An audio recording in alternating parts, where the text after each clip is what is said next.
Yeah, first thing. So I went to school for it. I played games forever, grew up with an NES, all that good stuff way back in the 80s. And then just got into it and actually went to school for 3D animation, or was going to go to school for 3D animation in my high school. Had a really early 3D animation program, which was kind of odd at the time. It didn't really exist. And so I got into it there, did some stuff in 3DS, not 3DS Max or anything, or even, I don't know what it's called now. Um, but it was 3DS.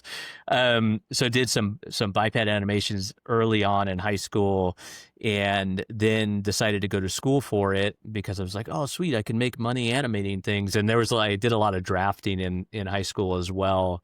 And I didn't really care for the drafting side because I had to get all the numbers right and all that kind of stuff. And I was like, this sucks. I don't want to have to figure out what's the midpoint between here and do all of my lettering properly and all of that kind of stuff. And my handwriting sucked. And so I was like, oh, look, at 3D animation, I can just make things kind of look cool and they look like they move and everything else.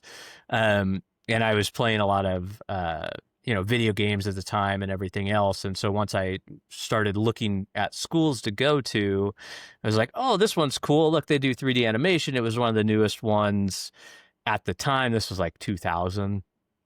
So not many schools were teaching 3D animation, and zero schools were teaching game design, and they happen to have a game design What program. was the animation like? The At the animation time, that I like the was modeling? doing, or the animation like, In the scene, like in general, when you were looking at kind of getting into modeling and you found that really cool, it's like what are we talking? oh, Like just to set the scene for someone listening in. I think this was like at the time, like some of the cool inspirational things were like Mech Warrior, like I think Mech Warrior 2 maybe had just come out. It was like late 90s, early 2000s. Some of the movies like Toy Story was the big movie, that was like DreamWorks or PDI as well was out. And so those were the very basic kind of animation, especially in games.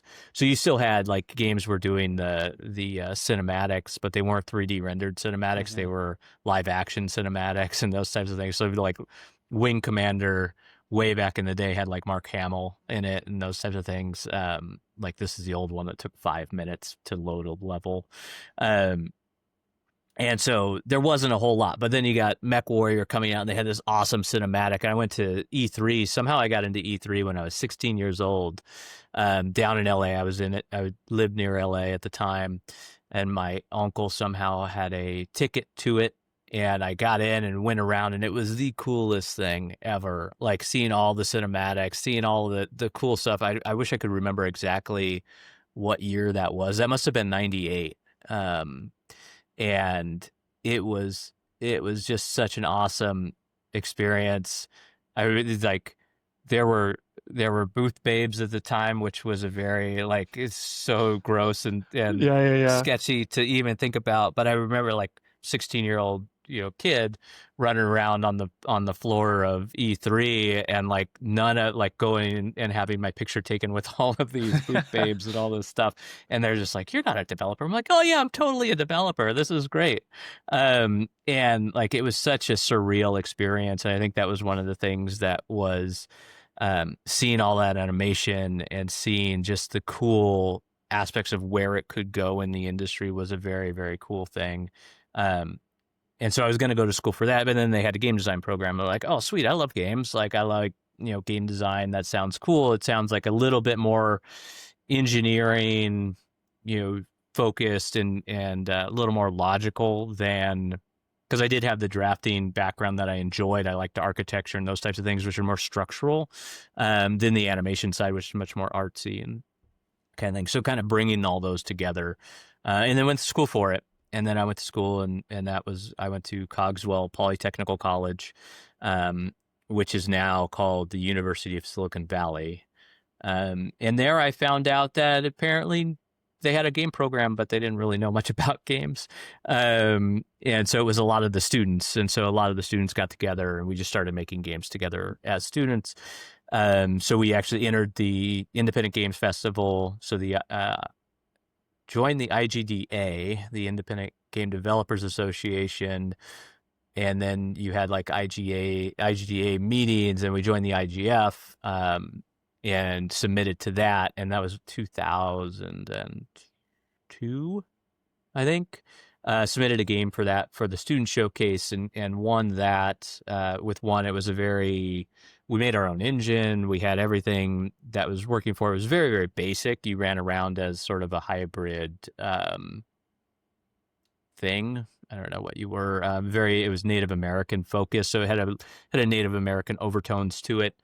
Run around third person, some puzzles to solve, and then when we were there at GDC, as I was kind of I was running the club at the time that was developing this. A representative from Intel came up to us at the booth as we were kind of showing off the game and everything. And they're like, hey, this is really cool. Do you want to work with us and make something for this really cool thing that we're doing? And we're like, sure. Yeah. You want to pay us some money? That's great. And so then I just started a company right away out of that. And this was like, make it sound like it happened all very quickly, but that was a few years into it. That was like 2002. Yeah. So I had been at Cogswell for a couple of years, 2.5 years. So you went to Cogswell, and you were trying to you thought you were going into a program to be structured, like learning about game development. You found yourself just surrounded by peers and just kind of build your own stuff and kind of learning as you go, right? Is that kind of the so gist? a lot of people with the same mentality and desire to make games. Not a ton of education, but the equipment. They had computers, and they had, like, at the time, like, computers and software and access to Photoshop. It's not like you just went online and downloaded it. You had to go get, pirated copies of CD-ROMs and all that kind of stuff, and try and, like, you'd use the school computers to download it or whatever you could. All of this stuff, this is very borderline behavior, right? That's, not really legal today. And so, but now it's just it's so much easier to get all of this software today, right? You can just go get it, no problem. And what were you learning? Get an engine. Like, we were building our own engine. We were like trying to figure out triangle stripping. But like on that point, then, like, what were you learning as you're going through it? Like, you were obviously working with other people. You're trying to build an engine. You're trying to do, like, essentially a lot of, like, engineering wise, some complex things, and then also trying to design a game and making it fun on top of all of that. Like, were there any early lessons that you kind of carried with you as you kind of went forward in kind of your career? Yeah, well, I think it's all, like, you can have, especially when you're building your own engine or you're early in development, you have tons and tons of ambition. Like, your ideas are a dime a dozen. They're all over the place. Everybody's, they're coming out of everywhere. But it's the execution, being able to actually make something is very, very difficult. And to make something that's good is crazy hard. Like, you can just make something. You can get a few triangles moving around. And so I remember early on, we made a mod for Serious Sam, which I knew nothing about games at the time, like how games worked or anything else. It's like, okay, here's this engine. Cool. I got the Serious Sam engine. What do I do with it? It's like, okay, I guess I got to go make a map somehow. And how am I going to get this into the engine? So at that time, I think I made a few objects in Maya. I don't even know if it was Maya at the time. It might have been 3ds Max R2, and got them imported into the engine, put some random materials on it, and figured out how to get it to run. And that was like months of work trying to just figure out how to do that. And then at the end of the day, like, I made, I think, 2-3 maps for it. It was a game called Propane. I don't even know if you could find it online right now. But it was mechs, like, so we had mechs that would transform. And so there was, like, I was a junior at the time. There were I was a freshman, sophomore at the time, and we had some juniors and seniors who were in the class that were helping out in this game club that we made. And we did that. We did Propane. What else did we do? We did a couple other mods. And then we built our own engine for the IGF thing, because at the time I don't think they allowed any other engine stuff. They're And like, there no, was a it big has to be culture. hardcore. There was a big culture around modding, right? Like you were like you had like Oh yeah, Quake and like people were just breaking yeah, games Quake and apart and take. Unreal and like all that kind of stuff. That was more of the in crowd. I think we chose Serious Sam because it was a little easier. It was newer at the time. We could do a lot more with enemies and stuff. Although we didn't really have enemies at the end of the day. It was multiplayer. Was it? It was. Um, yeah. Then what else did we build after that? We did something after Propane. We did our own. It was Gates of Timlaha was the other one. That was the IGF game that we made. And then we made another game after that that didn't really go anywhere. That was called The Company. That was supposed to be closer to XCOM, sort of a top-down turn-based game. We made an entire editor for it and all this other stuff where you basically made tiles and isometric view. And that one just didn't finish, right? And that's a not a great feeling to just like be working on something for so long and you're putting all this effort in. We had a lot of people at the time because you get some success and you get a lot of people, all the students coming in trying to be part of it, who want to be part of it. But then it's great. It's an awesome feeling. But then you have this moment of like, there's all these ideas and not this work getting done. And so it comes back to that execution, and it's like, you need to be able to execute on it. And so don't have your eyes get bigger than your stomach right away. Try and contain it and build as you go type of thing. You need to be organized. But you need to be organized, but also you need to know what you can do, right? Like so Gates of Timlaha went to IGF. We got a contract with Intel. I started a company from that into the contract with Intel. It was $5,000 to go work with them to make them a little game. And so I split off a group from the game club at the time, which was about, I think, 6 of us, a couple engineers and a few artists. And we went and made a game called Solterra, which was the hardware that they made was a PDA at the time, so a personal data assistant, right? Not a phone, but it was kind of basically a bigger phone. It was yay big, and touch screen, everything. And this was 2003, and we were like, okay, I don't know if anybody's ever going to call anybody on this. It doesn't look like a phone, but cool, whatever. And so we made it. And it took a while to make it. It was hardware accelerated. It was the first PDA that had hardware acceleration for graphics, and that's why they wanted games on it. We were the only game, maybe, that actually had 3D.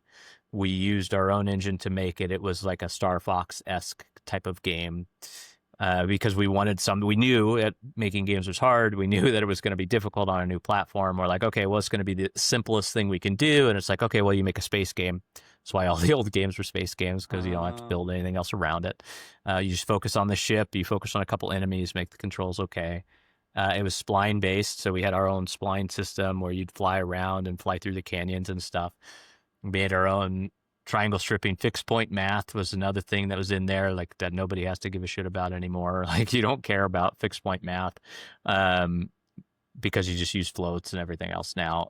But it was very difficult to do. We made it. We got it out there. Sold 26 copies of it through Pocket PC, I think. Or not Pocket PC. There was some like PC gamer thing, which is actually surprising that we sold any. But I think it's because it was the only thing. We were trying to get an OEM contract with the manufacturer, with Dell was the one who put it out. And it wasn't ready at the time when they made it. They only shipped 40,000 units. So, but yeah, like all kinds of crazy stuff. And that was 2003, 2004. And then in that time, I also did an internship with EA at some point in there, 2002, right around that IGF stuff. I think when I got the contract with Intel was at the very end of my internship with EA working on Knockout Kings. So So that was also fun.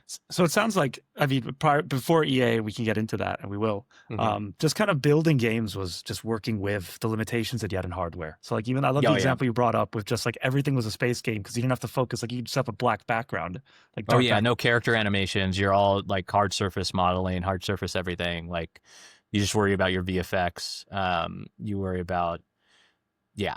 I mean, even to this day, when I'm making my own stuff, I stay away from character animations and all that. Like rigging, I spent so much time on Gates of Timalaha, like rigging and skinning and painting weights, all that stuff.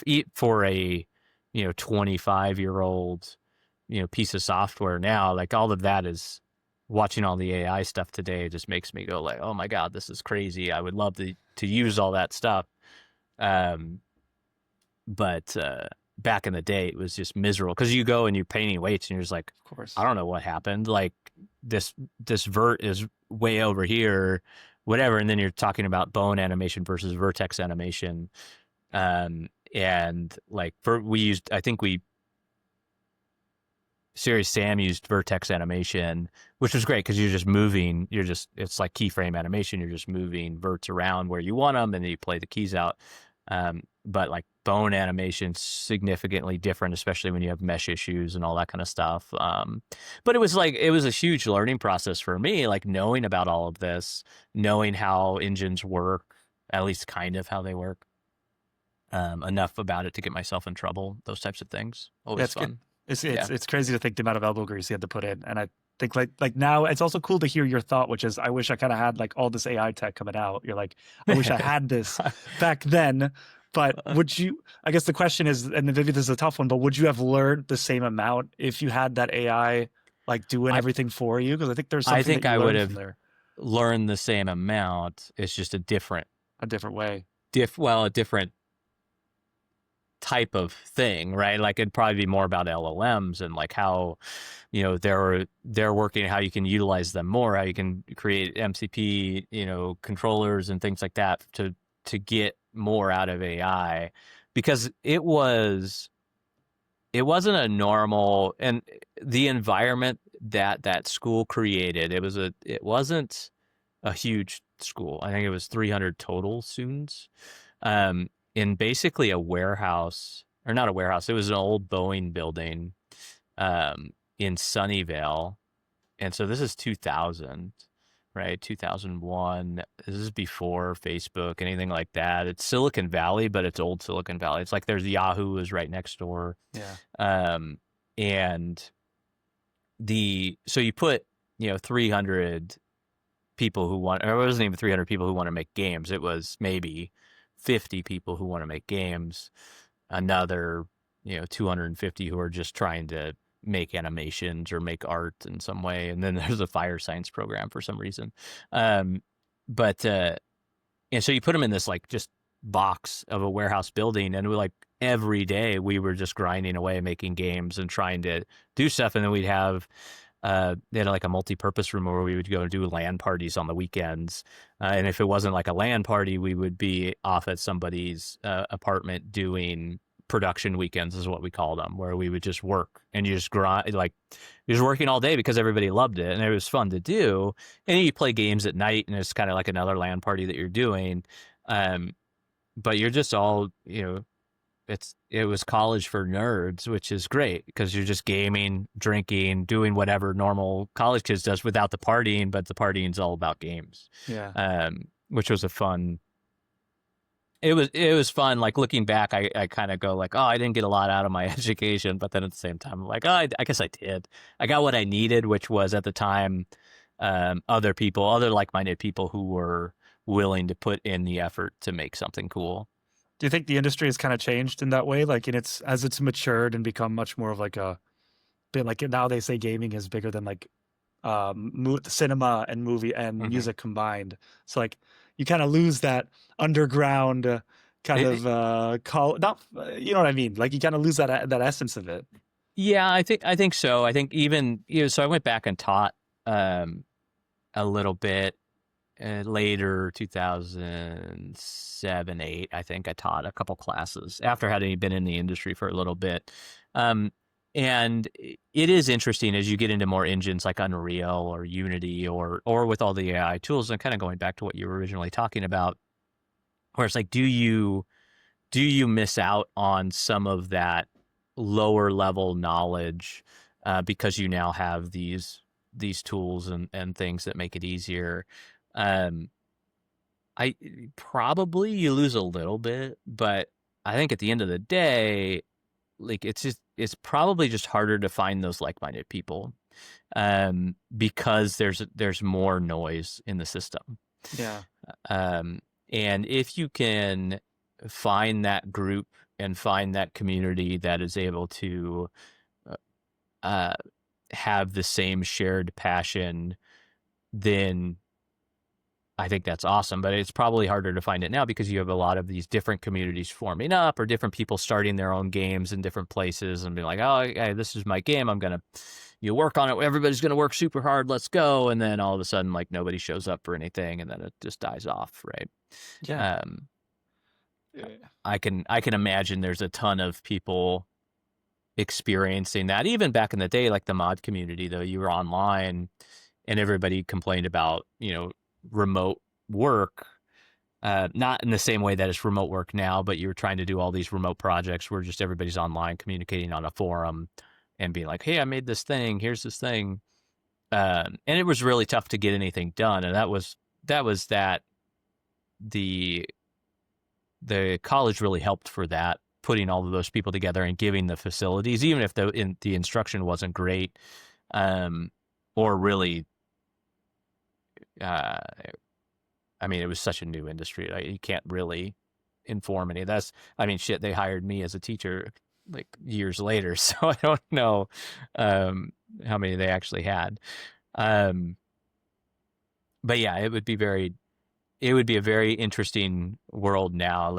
But you could do so much on your own without a massive team at this point too. Yeah, So. and I think it's only going to get easier, honestly, if you have a lot of you have these engines that already exist out of box that you can just use, which you can argue the pros and cons for it. Like, obviously, it makes a lot of things easier, but I mean, you also have things like, was it Rosebud AI, all these other essentially AI tools that are trying to make games on their own, or you just put it in the grok and try and one shot a game or something.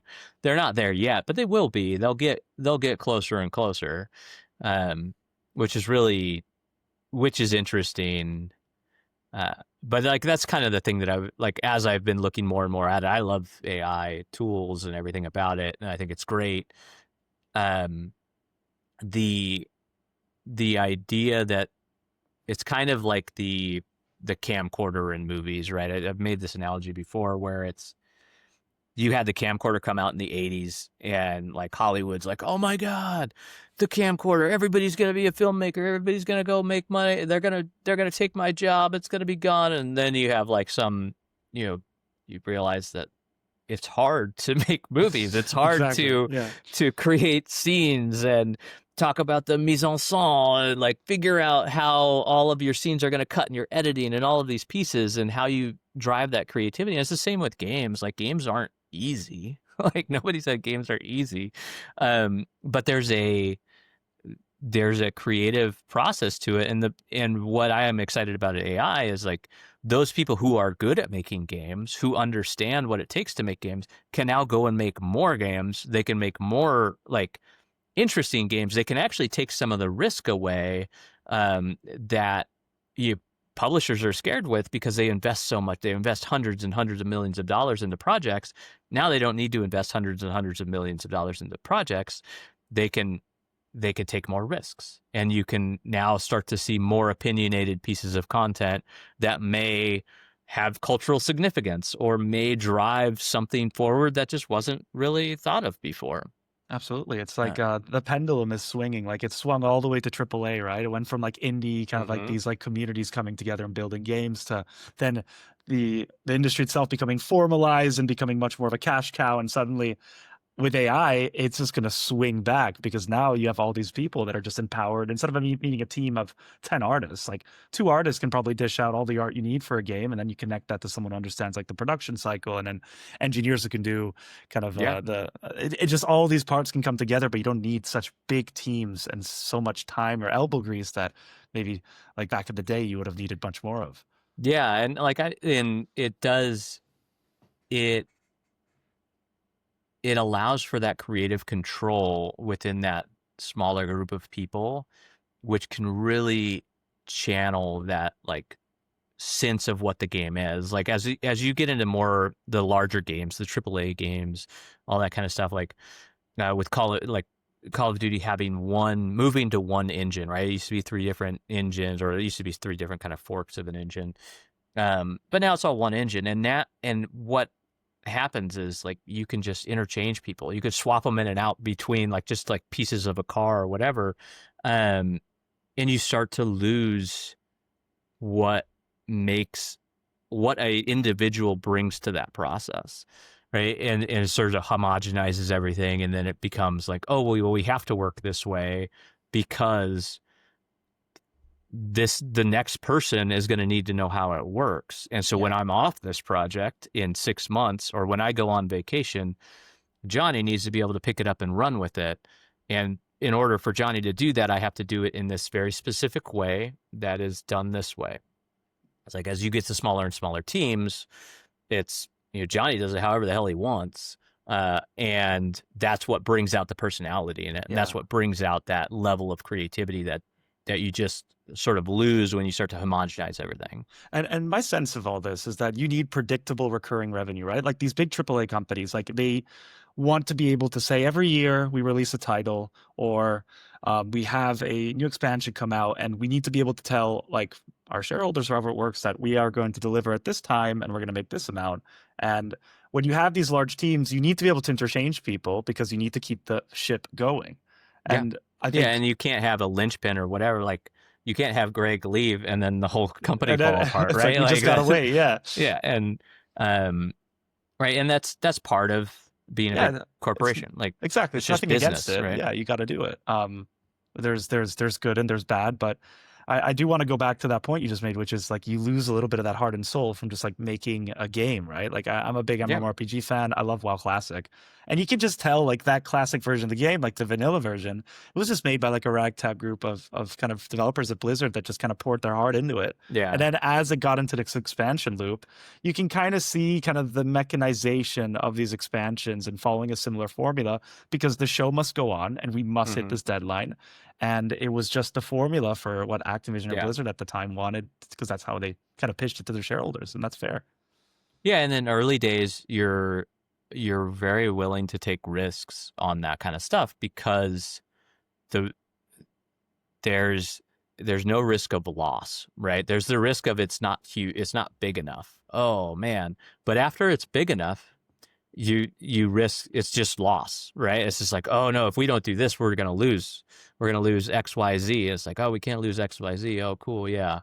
But as you get smaller and smaller with with AI helping that, or however, or even the tools, like it didn't have to be AI, like Unreal or Unity, like being able to make it easier and easier, you start to not care about that, right? Because you get a team of 2 or 10, they don't like if they make enough money, like that's great, like awesome, and they can continue to make decisions that push the game forward or push the narrative forward in the way they want to present it, as opposed to that the being cautious about changes, right? Yeah. They're like, oh no, maybe people won't like this. It's like, well, whatever, like, so we lose some money, that sucks. But if you're in the giant corporations, you have to pay attention to that, and you can't, well, you can't. So very interesting side there, where it's the folks at the business level can't allow you to do that, right? They can't take that risk because that's their job. Their job is to manage risks. And so it's, yeah. it's always interesting. It is an interesting one, but like, let's speaking of massive companies, like I also had my first shot into gaming was a junior product manager role at EA in Guildford, Okay. UK. Okay. And I loved EA because I remember I was reading into it. I was reading into the history and like electronic artists, and I can't remember the name of Hmm. the founder right now, but he had this vision of just bringing like making the developers or these artists like the same way for like a vinyl or an album of music, like you had the artist name on the front. Hmm. Um, what was it They like? all start that way. They all start, right? Yeah, it's all it's how it starts, and then people get jaded, and that's fair. Yeah. But what was it like getting into EA like quite early on? Like I know EA had been going on for like I think maybe a decade. I'm probably butchering the Yeah, timelines, but they it were was old when I like it seemed like they were old. They were very mature by the time I yeah, started there. It was 2000 and 2002. Let's see. I worked on Knockout Kings 2003, which was I think early 2002 is when I started on that. yeah, Um it was like crazy to me because it was just a big I worked at the corporate headquarters which was in Redwood City. yeah. Um and that was where they had Ears, which was EA Redwood Shores. And then that was in one building. So Ears was in one building.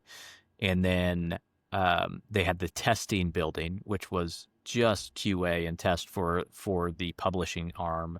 And then they had the actual HQ building, and then like a big grass like soccer field in between them all. It's a really cool building. Like when I was first there, I don't think they had the third building, the dev studio built yet. Um, but it was like I remember being there and having my sort of college like hat on around. Okay, we're gonna make games. This is how we're gonna do it. We're gonna grind through all this stuff, and we're just gonna go. And like everybody was just kind of like, "Whoa, dude, chill, like Slow chill down. out. We Yeah, got we got this. It's fine." And because I was a production intern right when I started, and it was just like, okay, what are we gonna do? Okay, you need to, like so and so is having trouble. They need to they need help paying their bills. Oh, cool. Well, let me logistics, like going through and like, okay, we need to free up his time, so I'm gonna go figure out how to pay. They're like, no, dude, he can pay his own bills. Like that's fine. Like you don't need to down to figure out how the power company needs to bill him. Like, okay, cool. I mean, like it was because when we were in school, it was just all about like, okay, every second has to be dedicated to the game. And as a producer, I am figuring out how to unblock my workers and my people to give them enough time to work on the game. So do I need to go, you know, run roadblocks with their teachers in their class and go deal with the stuff so they can put more time into the game? And so it's just a different mentality. just solving problems. Yeah, you're just solving problems. Like it's creative problem solving. And that's game design. That's why I love like just game design in general.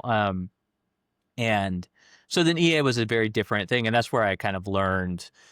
I was like talking to the executive producer at the time because there was a very small team on Knockout Kings, Yeah, and he was like, "Oh man, you should just totally be a producer." I'm like, "A producer?" He's like, "Yeah, we just make all the decisions anyways." I was like, "It doesn't matter what you do on the design side." It's like, "Oh yeah, but I got to be a designer because when I was in production with the teams and the people that I worked with in school, it was very much they just did not respect production at all. Right. It was just like, oh, cool, whatever. You got goals. What, man, go away. I'm making cool art. Like, I don't care about your deadlines. I don't care about this other thing. Like, it's like, yeah, man, that's great. But you're going to care if it doesn't ship. And if it doesn't get out the door, it's going to be a problem. Um, and so, like, in that conversation, it was like, well, no, I need to be a designer. I need to be a creative director because then people will actually take me seriously. And then I can actually do stuff and get things done. And I think in that conversation, I hadn't really thought about it before then, but in that conversation, I did turn and I was like, okay, I'm a designer now. That's what I'm going to be. And after that internship, about 5 months later, no, when was that? 2005. So almost a year and a half after I wanted to graduate. So I graduated. Year and a half after, I called up one of the guys that I was working with, the development director. I was like, hey, I need a job. This thing didn't work out. My company didn't work out. We didn't sell anything. I'm like was starting to look into figure out how to pivot into like we made 2 more games. Made a Go Ninja, which was like a puzzle game for Pocket PC, and we were gonna make another one, but then everybody graduated and everybody's like kind of like I need to make money, um, and uh, and so I was like, cool, hey, I need to make money. Can you give me a job? And so they're like, cool, and they called him on Friday, had a job on Monday. It was awesome. I went and interviewed with them during happy hour, and like 2 or 3 of the people that I interviewed with came in with beers, and I just talked about MechWarrior and BattleTech and random other things. I came in to be a designer. They didn't even ask questions. Like I was like, cool, whatever. I was like, all right, this is weird. The weirdest interview I've ever been in, but cool, guys. Sounds great. One of the guys that I interviewed with is now one of the guys who didn't bring the beer in, who I talked with BattleTech about the whole time, is the studio head at Sledgehammer Games now. So that was Aaron Halon. Yeah. He was one of the hiring managers, and I basically went and worked under him at EA at that point. So that was 2005. So that was what was that? Godfather. So I started on Godfather, and then went there. That was 2005 started, and they were both basically supposed to ship in 9 months. They didn't have anything. It was like they had a design doc, a really cool design doc that would look like a strategy guide. They called it strategy guide. It was the coolest documentation I've ever seen, but it was documentation. They didn't actually have much built. And they're like, okay, Greg, here's some renderware, which was the tool at the time. They had bought it from Criterion, and they just, put it all together. Got in there in the renderware. I sat down. I'm like, okay, I don't know what I'm doing, but cool.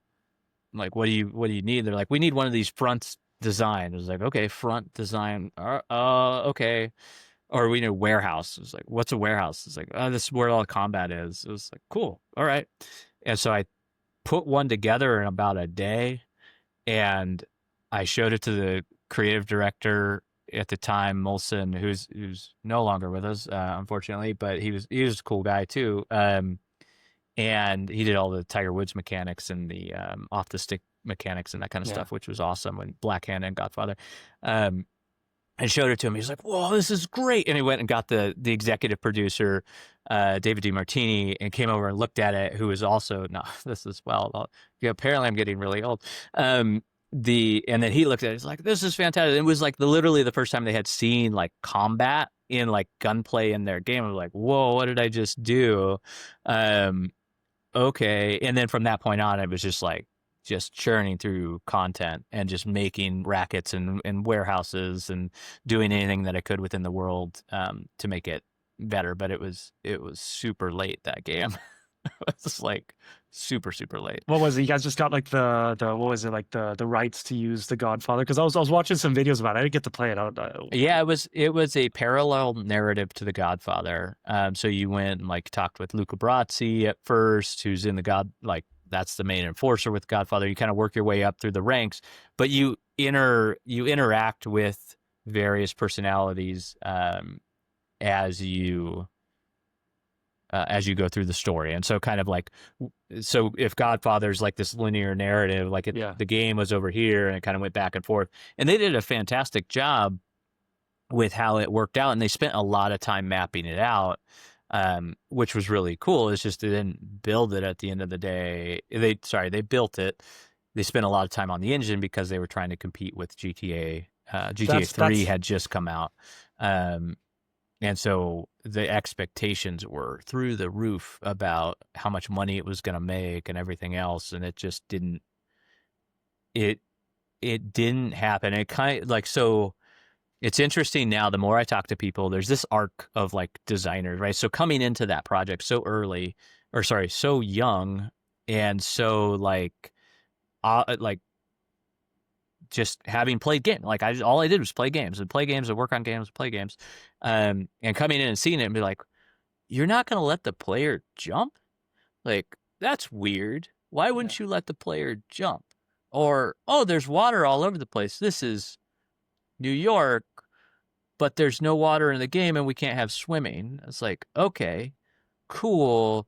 So those are problems. Like, you guys should probably, we should do something about those. We should probably like have it. And like, and there's this level of like, well, no, we can't do that because the tech doesn't allow us to do it, and we're not going to spend the time to build it out. And it's like, well, then I don't know. Like, sounds like you should probably start over or change something. And you're so far into it that you can't do anything about it at that point. And so there's this kind of arc that I'm starting to develop, which is like, there's the junior designer who's very into the weeds of what games are, and then you have your, you know, sort of your curve, which is as you get more and more designers with experience and everything else, you get some leads and stuff, and they have all of these restrictions on why you can or can't do things, and they've developed this mentality about what it is to be a good designer. And then you have this other end, which is, okay, here's the creative director or the game director who's just trying to make shit happen and who's trying to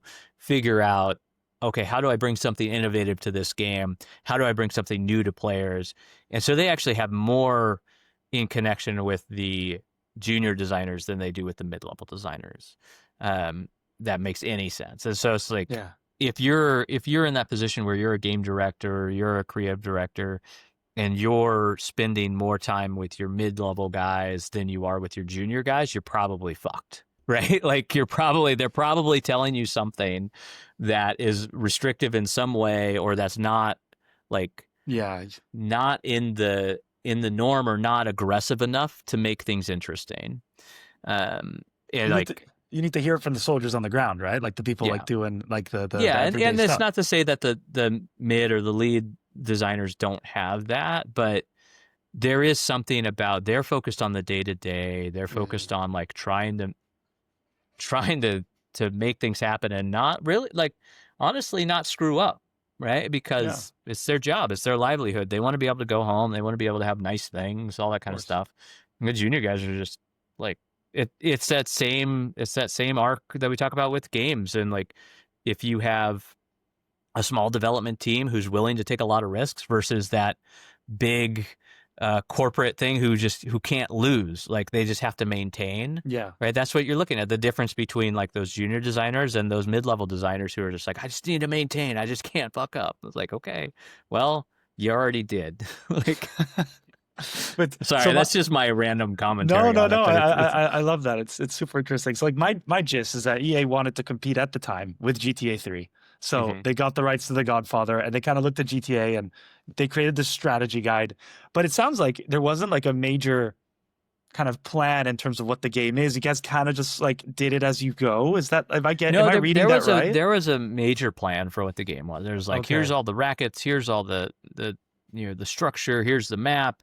Like, they even, like, one of my what was interesting is like one of the instructors that I had at Cogswell was the lead world builder he ended up being the lead world builder for Godfather, which I didn't even know it at the time because he was an architect and he taught architecture class, but they brought him in as the lead world builder because they were building New York, like, for real. And I was like, oh, okay. And like, you know, trying to build that out. And it was, I don't know why that's such a weird, I don't know why I went on that tangent now, unfortunately, but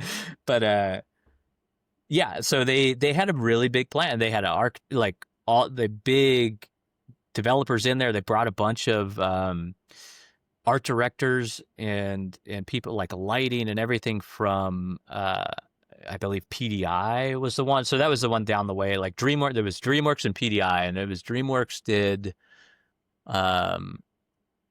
Toy Story, and PDI did the other one. And PDI was always like the other one. And so they had a bunch of people from Hollywood. And I remember talking to people there as I was there. It's like, oh yeah, I'm doing this so I can go work in Hollywood. Crazy. What? Yeah, You're making games. You're doing art for this so you can go work on. I was like, oh, okay, that's weird, but sure. What I guess they're already kind of merging. Like those two industries are already kind of flirting with each other. I mean, look, speaking of like large teams, I do kind of want to pivot a little bit just because wary of time. Sure. how did you then go to like you're working with like this big team to create the Godfather, and now we're talking like I think further down the line like Call of Duty multiplayer. How Hmm. was that transition from like designing like a game like the Godfather, which was a bit more kind of open world or at least kind of linear world, New York, Hmm. to all of a sudden online multiplayer play, Call of Duty? Like Yeah. that just sounds A, super exciting, and B, like quite a pivot or at least an evolution in your career. Yeah, I think it was interesting because having started working on Knockout Kings, I was so disappointed to start working on Knockout Kings when I was an intern because my buddy that I worked through the game club with and everything else at Cogswell, he was a senior at the time and found out about the internships at EA and was like, "Hey, you should try this. You should get in and apply. They're looking for more production people." I'm like, "Cool." And so I did it. He got on the Bond team. He got on like everything or nothing team, which was really cool and exciting. And they're like, "Cool, yeah, Greg, here you go. You're on Knockout Kings." I'm like, "What the hell? A boxing game? Like, what is this? I hated sports games at the time. I couldn't stand console games. Had only played PC games, and then I was like, and I got to EA, and they're like, "Oh, here's your 10 free games that you get." I'm like, "10 free games? Like, where's the PC games?" I think they had bought Westwood at some point in there, so I could get some Command and Conquer games for my PC, but that was about it. I was like, "Oh, sweet," but now I'm completely the opposite, which is very weird because I'm like console. I hardly play PC games. Um, but so I think that experience of getting on Knockout Kings and actually realizing that it was quite fun at the end of the day to get to know the boxers, to get to figure it out, to get to figure out the complex game design problems that existed within that. Because we built out a new mode in 2003 that was like an arcade mode, and then go on to Godfather, which was very different. Third person. Third person sucks. I would never. I do not It's tough, yeah. like working on third person games because the scale is just gross. Like you have to adjust for the camera and everything else. I'm sure it's getting better with more tech and everything, but like it's still weird perspectives and all of that. And building for it, level design for it is very difficult. So I went from that into what was supposed to be a third person game for Call of Duty, and that was the Fog of War, which was, or sorry, I went from Godfather to Godfather 2, and then after Godfather 2 tanked, didn't do very well, went to uh, Dante's Inferno, Mm.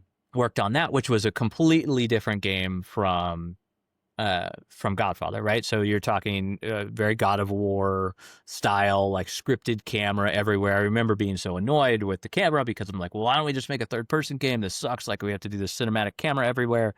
But then at some point you learn it and you get used to it and be like, okay, well, cool. How do I focus on this and make cool puzzles for this? How do I creatively solve this problem? Um, and that was, ultimately a good experience. A lot of that group went to go work on God of War again. So one of the lead level designer for God of War 2, I think, worked on it on Inferno. He was the lead level designer, so I worked with him on that. And then we had the combat designer for Dante's Inferno. Both of them went on to back to God of War and worked on that and like the latest ones, I think. I should probably talk to them at some Which are point. huge games. Yeah, huge games. So then, anyways, trying to get back to like the going to. So we started on a third person game for Call of Duty. So it was third person, and then IW exploded. They needed a team to do that. I'm pretty sure they knew it was going to happen anyways. That's why they brought on the studio to begin with, because they were probably like, oh, we know we're going to get rid of these guys. We need a studio. They started the studio in August of 2009. August 2009, they let the heads of IW go in like November 2009, so after the game launched. Right, so that would have been November 2009 would have been Modern Warfare 2. So they most likely knew it was happening. So I got hired on in February 2010 when we were starting and that was Fog of War. We'd just gone through it. I remember them talking about, because a lot of those guys were from Dead Space, and Dead Space and Dante's Inferno were the two games at years that were going on at the same time. And so it was like I happened to be on Dante's Inferno, which is what I wanted to work on. I didn't want to work on Dead Space, which is surprising because I like sci-fi more. But anyways, the pitch that I thought I was going to get is, hey, we're going to make Call of Duty in space. And I was like, fuck yeah, this is great. I would love that. Like, let's go make like aliens and some cool like space boarding stuff. It'll be awesome. Like Starship Troopers was a fantastic movie that I loved growing up. And they're like, I got in the room. There was an injunction at the time, so they couldn't hire it. They couldn't meet directly with people. So we met in a hotel room with some random lead designer. I had no clue who he was. And they're like, cool, well, here's what we're going to do. We're going to make a Vietnam game, a third person Call of Duty Vietnam game. I'm like, really? That's what you're going to do? Like, all out of everything you could do, what about the space you're going to do? Yeah. You're going to make fucking Call of Duty Vietnam game. Great. Like Apocalypse Now. Like, awesome. Sounds like, that's a drama, right? Like, like not really an action thing, but cool. So I was like, yeah, it sounds better than working on Purgatory for Dante's Inferno 2. And I don't think Dante's Inferno was doing that well at the time. They hadn't launched yet. So I was like, okay, let's do that. I like the team. I like all the people. Went in to do that, started working on that. That was with CryEngine. That was an interesting moment in time where the CryEngine was just coming out. That was a crazy visual scripting in that, and it was I understand why now. It's just Unity and Unreal pretty much. Then basically they're just like, cool, we got rid of IW, all right, you guys are working on MW3, like, and there was a big kind of to do about like, oh, should we do this, shouldn't we do this, everything. It was only 60 people in the studio at that time, and then just jumped in. It was like, yes, I would much rather do that I would much rather do Modern 3 than a Vietnam third-person game. And so then jumped into that, started doing single-player stuff for it, just because they needed all hands on deck. Because I came in to actually do multiplayer, which was weird. I'm not sure how I swung that, but I was like, I know multiplayer is the future. This is like, Call of Duty's great for multiplayer. Like, if we're not talking about multiplayer, we're doing it wrong. I want to do multiplayer. And they brought me in to do it on Fog of War. And we started building out, like, the first thing we did was build High Rise in the CryEngine to try and to crack the code, to figure out how we could do aim assist and everything else with third person. And that was me and actually the co-founder of my current company. So back then we both worked on Godfather together, and then we both worked on Fog of War together, and we were like, no, we have to do multiplayer. This is it. And so it was he and I doing the multiplayer for that. He was doing the engine side, or the engineering side. And so we did that, and then it was like, we only worked on it for maybe a month, and then it was, okay, everybody's going over to Modern 3. It's like, cool, what are we doing? It's like, we need levels, single player levels. All right, let's go. Let's make some single player levels. So we did that.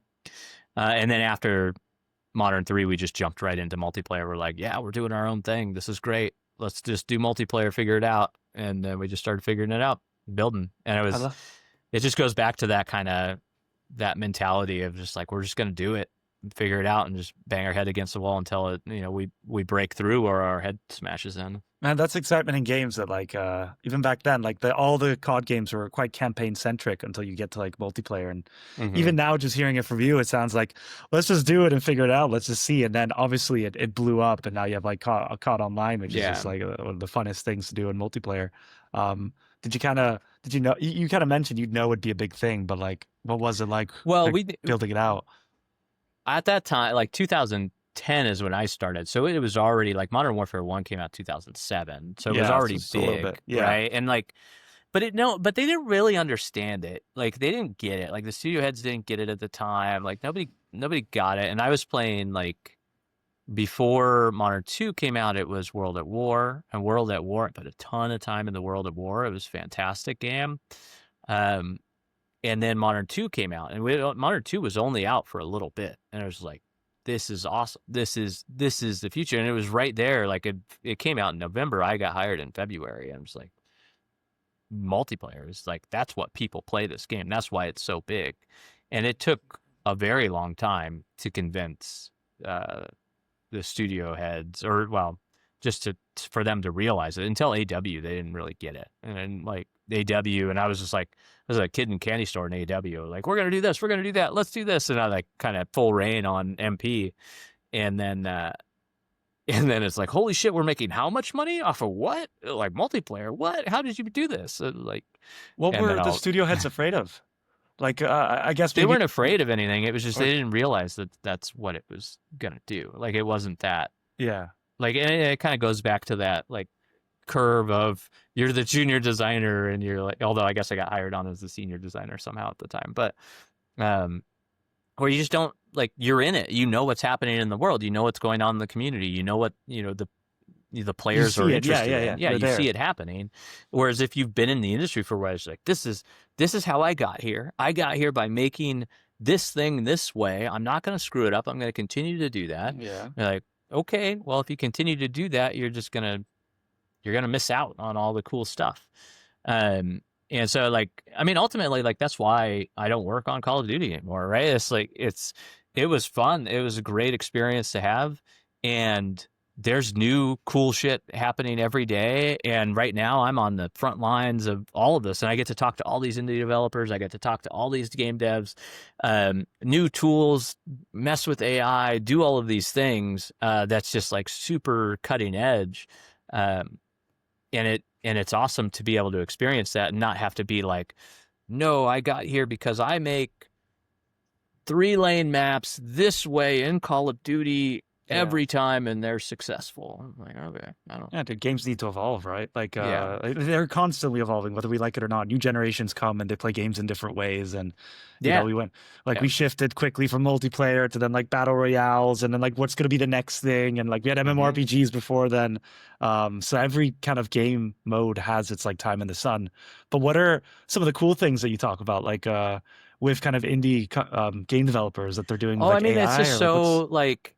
It's so interesting because so that moment I had where I taught a few classes, I taught a couple of years, but it was so much fun to hear the students and what they were excited about, what they wanted to build. You're like, cool, that's great that you want to build that. Well, here, let me show you how you're going to need to think about building it.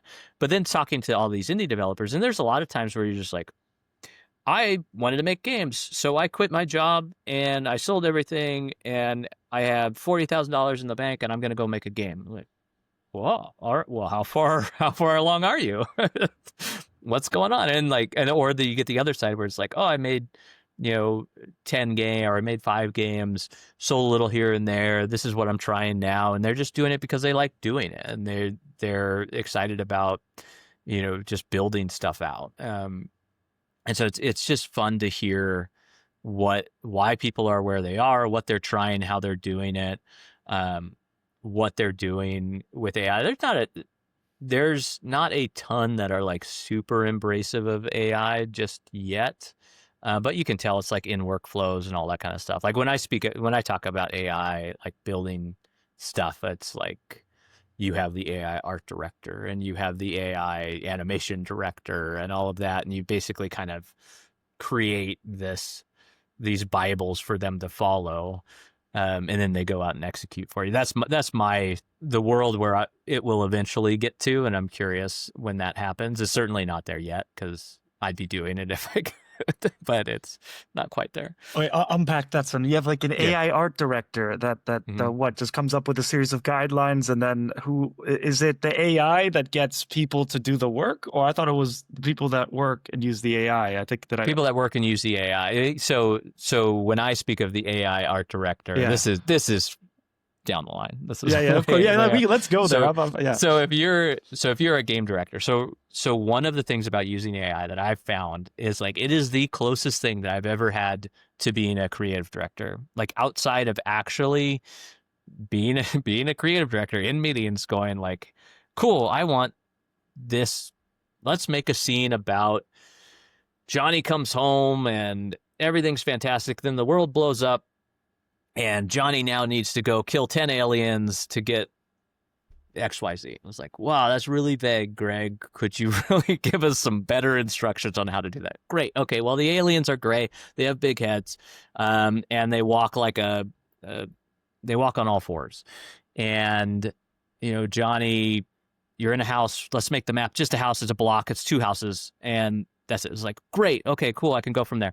But that's 90% of just dealing with AI at this point, too, because you start generic and then you get something back that's like a bunch of crap that you can't use. And then you're like, okay, well, let's narrow it down and get to what I really need. And that's kind of the concept. Like when I talk about the AI art director, it's like, well, what are you feeding this AI art director? It's like, hey, all right, AI art director, let's make pillars for the game. Let's make the art Bible for the game. All right, here's the colors, and then send it off, and it comes back and be like, here's your doc. Here's the colors for the game. Here's how we're going to treat our exaggerated proportions on our characters. Here's what that means for rigging. Here's what that means for animation style and look and movements and how they feel. It's like, great. I like XYZ. I don't like this. Change that. And go off, send it back out. It comes back. All right, here's our Bible. Great. We love it. Fantastic. Now I'm going to go sick my AI asset creators on it, which is like, hey, I need this character. All right, go look at the Bible. Go look at the art Bible. Go make this character. Get the character back. Review the character. It's like working with outsourcing. Like, it's very similar, but now you could take that to another level where you actually get a competent art director who's good at what they do, who knows, who can dig into the details.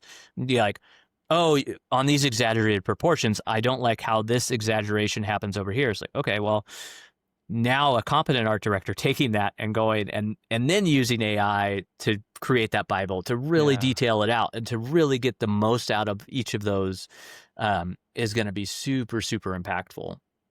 It's nuts how we're super afraid of AI because it's going to take away kind of jobs, especially I think and I have immense sentiment for that because it is a scary thing to imagine.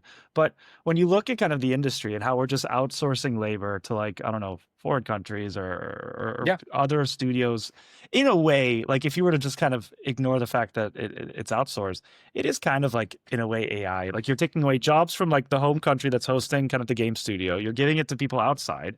You're not having to think about it. You kind of set up the Bible, they follow it, they execute the actions. I just feel like what you're describing makes a lot of sense to me because you're going to have these agents working for kind of a boss agent that sets the tone and the rules. You have one art director that's competent that kind of keeps the boss agent in line. And then all the groundwork that maybe would have required hundreds of artists, like crunch work and kind of imagine how maybe not GTA 6, but GTA 5 was made where you have so many assets to come through and just people just tearing through and having to make a new one. We're outsourcing anyway, so it isn't kind of on that path. And there's nothing that says that it removes people from that game. It doesn't stop them from working on other games or their own game or creating more games, right? So in fact, what it should do is allow us to be able to see more games come out that are interesting. Now, it's well, then you run out of competent art directors, right? Is that the logical step then? Is that one? So you have a asset modeler who is okay, well, I don't know what to make anymore because AI is now making my chairs. Right. I'm really good at making chairs. Okay, well, can you now be an art director and go have AI do these other things? And now you have to kind of elevate to that next level to be able to, get that level of work out of everything to make your own games and stuff. So it puts pressure on some of those junior level people and everything else to really rise up in a way. I don't know. This is kind of spitballing rant. No, but it's great. I was just thinking, just to add to what you're saying, I kind of going through my career, I was always told, or I've always kind of absorbed the idea that ideas are cheap, execution is gold. But I feel like that's going the other direction now, where it's going to be ideas are gold and execution is getting cheaper. Maybe it's a bit of a hot take, but you get what I mean? Yeah, it is interesting because like kind of what I was talking about earlier, where it is the execution that is really what I've taken out of my career, right? It's like Of being able to course, execute. not taken away from that. and Yeah, and so it's one of those things. It's like ideas are a dime a dozen, and you can have an idea to make a better chair, right? That's great, but to be able to execute on it and to be able to get your AI bots to go build that thing out and make it awesome is about execution. It's not about the idea to make a better chair, right? It's like you still have to do the legwork. And so when you talk about elevating a junior artist or a junior designer to go make a full game, or to go, like, you're putting a lot of pressure on them to execute in ways that they're really not, because it's like, oh, I make really good chairs. Like, cool. Well, now you got to go make really good table and chairs, or you have to make a really good dining room. yeah. So You go gotta figure out evolve. how to do that. So it is interesting. I having messed around with AI as much as I have, uh, the I am firmly in the camp that the ideas are still a dime a dozen. In fact, you just like send the AI after the ideas and they'll just do whatever. But it is that execution of being able to turn it into something meaningful is really interesting. Really the Absolutely. hard part. Absolutely. Greg, I have to ask you, if you had to give advice to someone coming out of uni, someone who's looking at the games industry, and it's like, there's AI, there's they're downsizings across the industry. Like it just looks tough. It looks rough. I really like games. I want to work in it. What kind of advice do you have for people out there maybe listening in that kind of just want to figure it out? If you really like games and want to work in it, you should just start making games and just start doing it. And because the biggest thing that you can have on your resume is like, here's my game. Like, oh, your game. What do you mean it's your game? It's like, oh, I made it. Oh, okay, cool. Awesome, dude. Like, just to even be able to set your goal and achieve your goal. And it could be 10 pixels moving around on a screen and that's it. But if it has a beginning, middle, and an end, and it's in a package that I can actually execute on, like I can see it, I can go to a website, I can do whatever, like I'll, that's most of the work. Um, and then once you can do that, then you're not far away from just being able to make indie games, like make some money, do some stuff, and then you get a couple of those, and then you get a job. Like, it's not, if you want somebody else to pay you. I don't know if that's a goal or not. Depends what you want. But Greg, thank you so much for Yeah. coming on the podcast, and it's been just a pleasure talking to you. And maybe we do this again. It was really fun. Yeah. Thanks for having me. It's good to kind of remember some of that stuff.